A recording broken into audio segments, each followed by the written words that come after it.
So ito na nga guys ang update. So nakuha na natin yung ating, worth 2,000 na SM Gift Pass voucher galing sa ating Microsoft Rewards Redeem.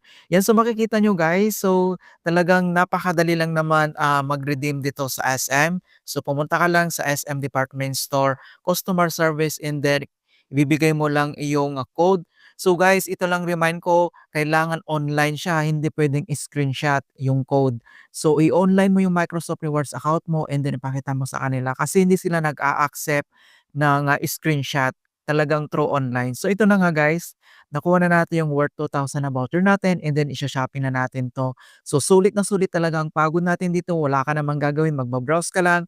Ang kailangan mo lang dito is internet connections or mobile data.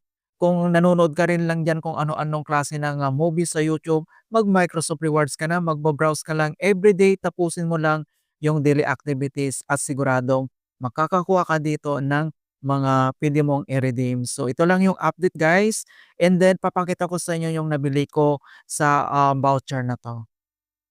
Ayan, so Microsoft Rewards is real talaga. So ito yung nabili natin yung voucher natin ng ₱2,000 mga kaibigan. So nakabili tayo ng BNY jeans na pantalon na worth 1,279 and then yung dalawang short mga kaibigan, bali tatlo 'to. So nasa kapatid ko na yung isa.